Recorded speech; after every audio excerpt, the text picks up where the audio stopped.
Wikipedia তথ্যমতে ইসলামের ইতিহাস হল ইসলামী সভ্যতার রাজনৈতিক, সামাজিক, অর্থনৈতিক, সামরিক এবং সাংস্কৃতিক বিকাশের ইতিহাস। ইসলামী সভ্যতা সপ্তম শতাব্দীতে আরব উপদ্বীপে উৎপত্তি লাভ করে এবং পরবর্তীতে বিশ্বের অনেকাংশে ছড়িয়ে পড়ে।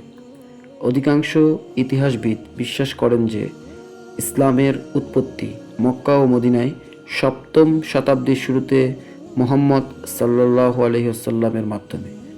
মুহাম্মদ সাল্লাল্লাহু আলাইহি ওয়াসাল্লাম হলেন ইসলামের নবী। তিনি মক্কায় জন্মগ্রহণ করেন এবং 610 খ্রিস্টাব্দে তিনি আল্লাহর কাছ থেকে প্রথম ওহী লাভ করেন।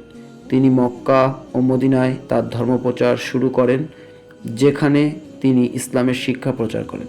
মুসলিমরা এই সময়কে ইব্রাহিমীয় নবীদের দ্বারা প্রেরিত মূল ধর্মে ফিরে আসার সময় হিসাবে বিবেচনা করে।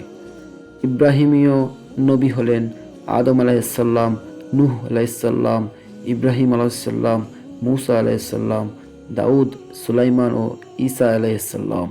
মুসলিমরা বিশ্বাস করেন যে এই নবীরা সকলেই একই ঈশ্বরের কাছ থেকে বাণী পেয়েছিলেন। 29 মে 1453 সালে অটোমান সুলতান মোহাম্মদ ফাতিহ বাইজেন্টাইনদের পরাজিত করে কনস্টান্টিনোপল বিজয় করেন এবং এর জন্যই তিনি ফাতিহ তথা বিজয়ী উপাধিতে ভূষিত হয়েছেন। উইকিপিডিয়া তথ্যমতে প্রাথমিক ইসলামের উত্থান মধ্যপ্রাচ্যের দীর্ঘ এবং জটিল ইতিহাসের ফলাফল ছিল। এই সময়ের মধ্যে অঞ্চলটি রাজনৈতিক অস্থিরতা, সামাজিক পরিবর্তন এবং ধর্মীয় বিবর্তনের মধ্যে দিয়ে যাচ্ছিল। ষষ্ঠ শতাব্দীর দ্বিতীয়ার্ধে আরব উপদ্বীপে রাজনৈতিক অস্থিরতা দেখা দেয়। এই অস্থিরতার কারণগুলোর মধ্যে ছিল অভ্যন্তরীণ দ্বন্দ্ব, বিদেশি আক্রমণ এবং প্রাকৃতিক দুর্যোগ। এই অস্থিরতা যোগাযোগের রাস্তাগুলোকে বিঘ্নিত করেছিল, যা বাণিজ্য এবং সংস্কৃতির বিনিময়কে বাধাগ্রস্ত করেছিল। রাজনৈতিক অস্থিরতার পাশাপাশি ধর্মীয় বিভাজনও আরব উপদ্বীপে একটি গুরুতর সমস্যা ছিল। এই সময়ের মধ্যে আরবরা বিভিন্ন ধর্ম পালন করত, যার মধ্যে পৌত্তলিকতা, খ্রিস্ট ধর্ম এবং ইহুদি ধর্ম অন্তর্ভুক্ত ছিল। এই ধর্মীয় বিভাজনগুলো প্রায়শই আরবদের দ্বন্দ্ব এবং সহিংসতার দিকে পরিচালিত করেছিল। ষষ্ঠ শতাব্দীতে ইয়েমেন এবং পারস্য উপসাগরীয় অঞ্চলে ধর্মীয় পরিবর্তন দেখা দেয়। ইয়েমেনে ইহুদি ধর্ম প্রধান ধর্মে পরিণত হয়, অন্যদিকে পারস্য উপসাগরীয় অঞ্চলে খ্রিস্ট ধর্মের প্রাধান্যতা বৃদ্ধি পায়। এই ধর্মীয় পরিবর্তনগুলো আরব উপদ্বীপের ধর্মীয় পরিবেশকে আরও বৈচিত্র্যময় করে তোলে।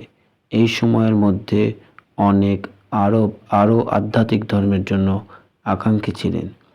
তারা বিশ্বাস করতেন যে তাদের বর্তমান ধর্মগুলো তাদের আধ্যাত্মিক চাহিদাগুলো পূরণ করছে না।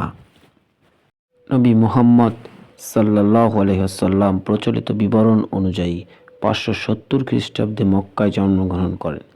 তার পরিবার আরব গোত্র কুরাইশদের অন্তর্ভুক্ত ছিল, যা মক্কার প্রধান গোত্র এবং পশ্চিম আরবের একটি প্রভাবশালী শক্তি ছিল।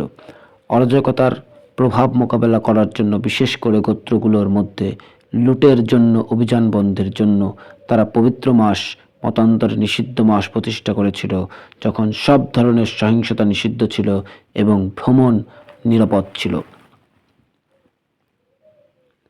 মক্কা ছিল একটি গুরুত্বপূর্ণ বাণিজ্য কেন্দ্র এবং ধর্মীয় স্থান। মক্কার কাবা শরীফ এবং এর আশেপাশের এলাকা ছিল বহু ঈশ্বরবাদী আরবদের জন্য একটি জনপ্রিয় তীর্থস্থান এবং এই তীর্থস্থানগুলো এই শহরের আয়ের একটি উল্লেখযোগ্য উৎস ছিল।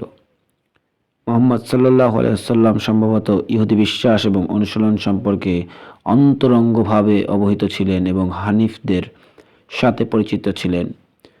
হানিফদের মতো মুহাম্মদ সাল্লাল্লাহু আলাইহি ওয়াসাল্লাম তাথানুত বা আত্মশুদ্ধির চর্চা করতেন, হেরা গুহায় নির্জনতায় ধ্যানমগ্ন থাকতেন এবং মুশরিকরা তা থেকে বিরত থাকতেন।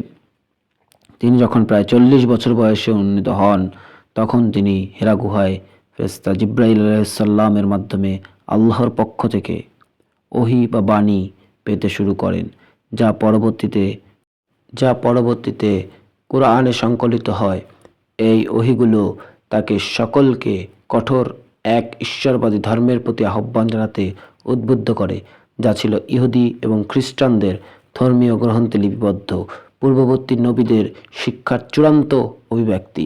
এই ওহীগুলো তার সহকর্মীদেরকে আসন্ন বিচার দিবস সম্পর্কে সতর্ক করতে এবং তার শহরের সামাজিক অন্যায়কে তিরস্কার করতে নির্দেশ দেয়। মুহাম্মদ সাল্লাল্লাহু আলাইহি সাল্লাম শুরুতে অল্প কিছু লোকের সাহাবী সমর্থন লাভ করেন এবং মক্কার উচ্চপদস্থ ব্যক্তিদের কাছ থেকে নির্যাতনের সম্মুখীন হন।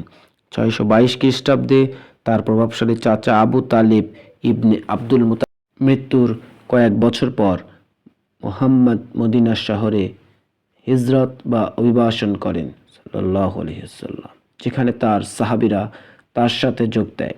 পরবর্তী সময়ে এই ঘটনাটি হিজরত নামে পরিচিত হয় এবং মুসলিমরা এটিকে ইসলামী যুগের সূচনা হিসেবে গণ্য করেন। এবং ধীরে ধীরে নবী মুহাম্মদ সাল্লাল্লাহু আলাইহি ওয়াসাল্লামের চেষ্টা, তার ত্যাগ তিতিক্ষা, তার ধৈর্য, তার আচরণ, তার গুণাবলীর মাধ্যমে আল্লাহর সৃষ্টি রাসূল সাল্লাল্লাহু আলাইহি ওয়াসাল্লামের ত্যাগ তিতিক্ষার মাধ্যমে মানুষ ইসলামের মহিমা বুঝতে পারে।